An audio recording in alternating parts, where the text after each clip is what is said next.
across Twitter from Cultaholic. You are a sexual wank pheasant, and welcome to all the WTF moments from this week's Monday Night Raw, an episode of Raw that was bloody watertight. Throughout an entire 3-hour episode of Raw, there was very little in the way of bollocks, and that is really weird to say. First and foremost, of course, the crowd in Winnipeg were absolutely fantastic. Maybe, just maybe, WWE should leave it 15 whole years before going back to every single town they visit. Winnipeg, they were gagging for it last night, and it made for a fantastic show. But the main highlights of last night's Raw for me were the liquid wrestling from Humberto and Angel Garza. That sexy bastard, twat, thriker, goal, etc. Montez fought, proven he can hang with the very best at a fantastic outing against the Monday Night Messiah. And speaking of the Messiah, he's already proved to be a better cult leader than the old Bray Wyatt ever was. Wow. A very solid, if a little unspectacular episode of Raw. I'm quite content again.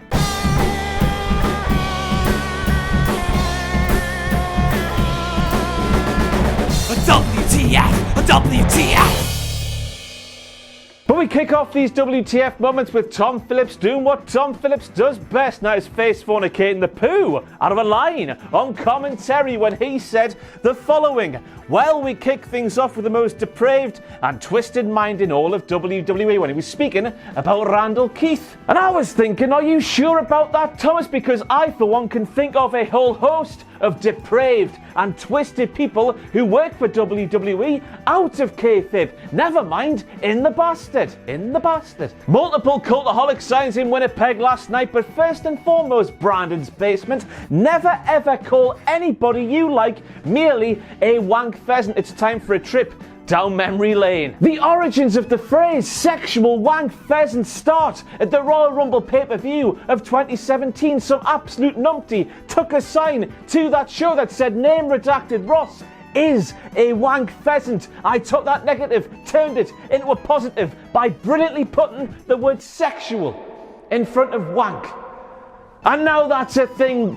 That's a thing today, so you need to call Kevin Owens a sexual wank pheasant if you like him, a wank pheasant if you hate him. It's all bloody gravy. And then I've got a bone to pick with that sign there from Thrift Dweller. No, do not free name redacted Ross. Name redacted Ross was more annoying and more unbearable than normal Ross, and I'm an absolute twat to begin with. I'm way better now, of course, but thank you to Jesse McLaughlin for a Cultaholic sign I'm on board with. What's wrong with you, Winnipeg?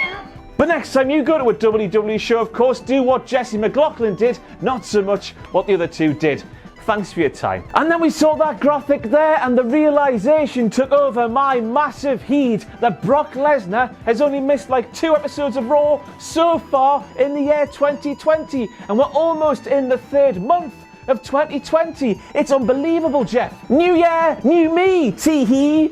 Brock Lesnar might have said behind closed doors to his loving wife Sable. I mean, I doubt he did, but he could have. I don't think any of us want to be inside that mind, said Jerry Lawler while he was speaking about that no good slimy snack, Randy Orton. And speaking of slimy snacks, Jerry Lawler, that is the reason I want to go inside the mind of Randy Orton. I want to see what it's like inside the mind of a grown man who thinks it's good and funny and all sorts to put his hand inside of his trunks, wipe his slimy snack, and then go around shaking hands with cop juice dripping off his hand. I mean, I know I'm a man-child, but it must take a special level of man-child to think doing that and then going around shaking hands is good. It's ghastly. And then we have a direct quote from Kevin Owens, who said, I've been dealing with the AOP and their little buddy Murphy. He said the redacted name without really saying the redacted name. He worked the word buddy into a sentence and got round the absolute bollocks that is Vince McMahon taking away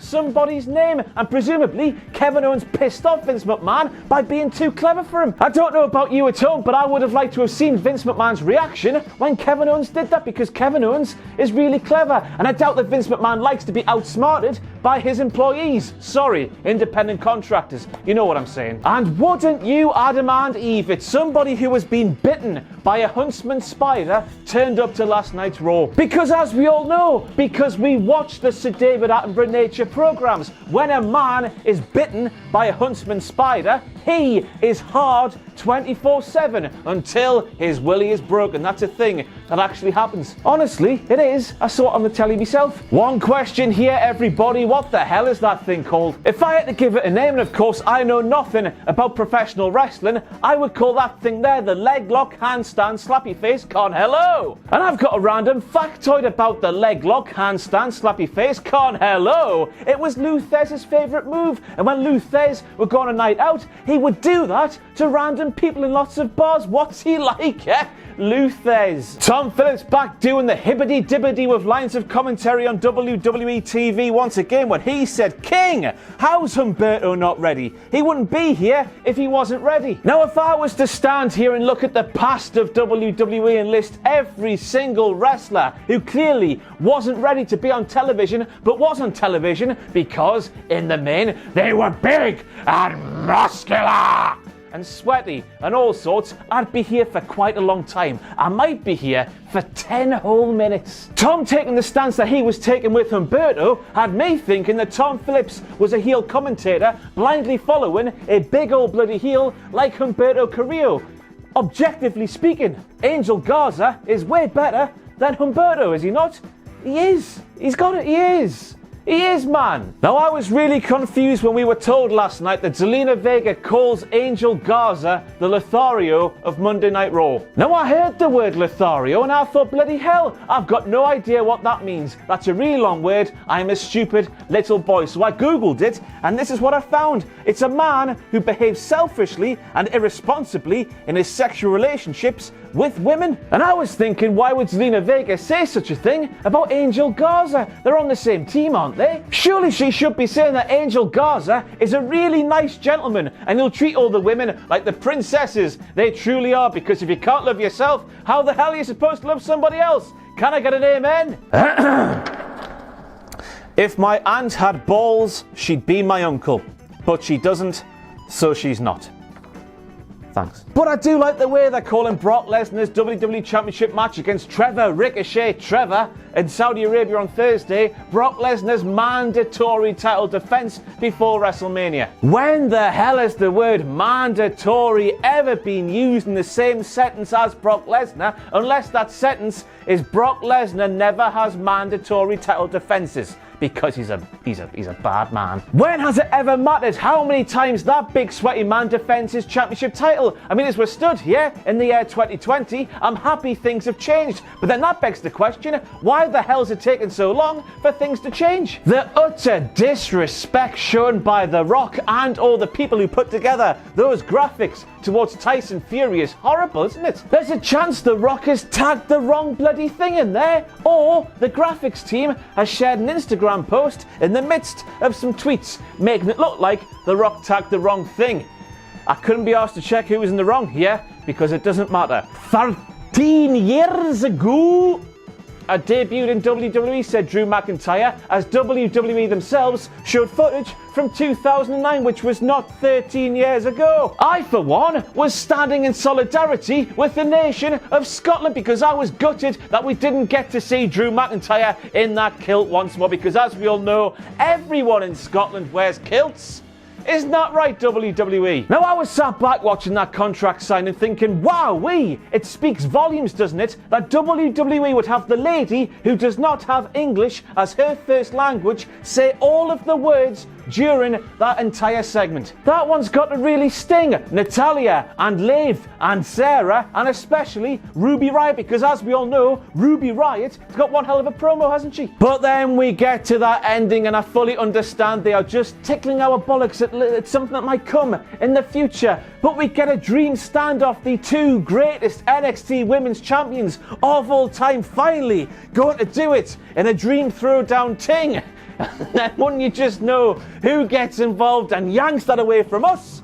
It's only pissing Natalya. And again, you just look at the way WWE book Natalya at every single chance they get to just make her an unlikable idiot. Why would she be the one to take away that thing? Speaking of things, speaking volume once again, the polite sort of golf clap and slide Mrs. Canada got when she walked out in the middle of bloody Canada. What? And then we got the moment where Angelo Dawkins called Murphy And this was a stroke of genius. He called Buddy Murphy Murph the Smurf. And I don't know about you at home, but when I saw and heard Angelo say that, then I saw Angelo's face full of regret after it. I was just humming in my head, la la la la la la la la la la la. And then speaking of Murph the Smurf, you remember the last time WWE went to Saudi Arabia, they got stuck and Buddy tweeted that. Then we learned this week on Raw that Buddy's going back for another match.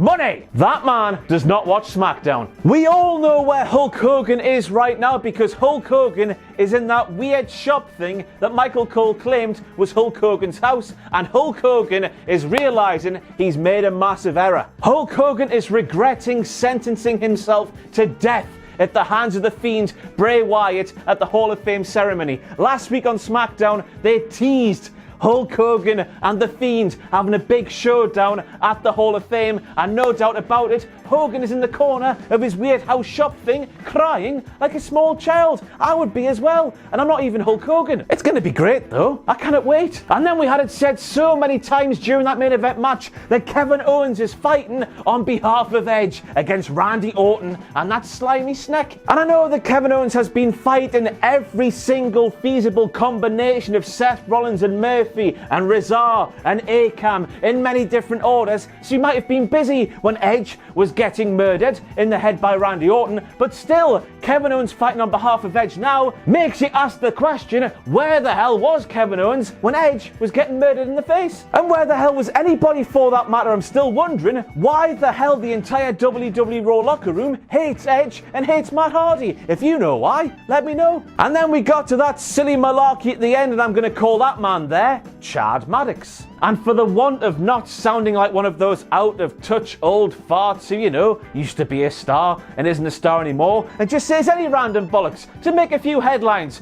By God, they're letting the marks in the business, aren't they? Yes, the referee was stripped down of his referee shirt, and it was revealed that he is a massive Seth Rollins fan, and he screwed Kevin Owens, who Seth Rollins does not like at the minute, you know. Of course, Rollins was on the stage claiming, I knew nothing about this, Kevin.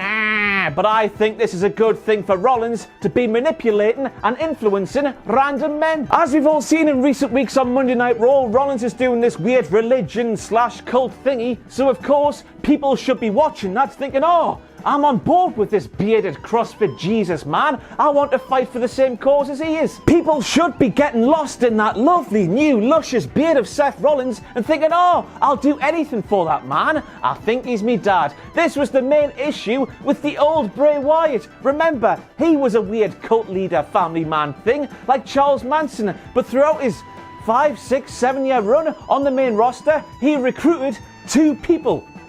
Rowan and Harper. Daniel Bryan, yeah, he turned up and he went away, didn't he? Rowan and Harper, they were the only recruits for this weird cult man. He proved he was a crappy cult leader. Braun Strowman as well, of course. That, yeah. And as well as Bryan joining, then leaving, there was Randy as well, wasn't there? Even Bray was a crap cult leader, right? So the fact that Seth Rollins is influencing and then turning random people like Chad Maddox there, that is a good thing. We should be getting to the stage where, like, the Monday Night Messiah is Hulk Hogan of the NWO. In 1998, he's recruited half the piss in locker room. I mean, I might be taking the piss there a little bit, but you know what I'm getting at, don't you? But of course, we saw a wrestling screw job happen in the middle of Canada. So of course, we're going to be talking about the Winnipeg screw job for the next 23 years. Lots of documentaries coming to the award-winning WWE Network. I cannot wait. This video was awful. I'm sorry. Thanks for watching. Let us know what you think in the comments below. You can follow us on Twitter at Cultaholic. You can find us on Facebook at facebook.com/Cultaholic. And if you enjoy what we do here at Cultaholic, you can pledge to our Patreon page, patreon.com/Cultaholic. Hit subscribe and join us.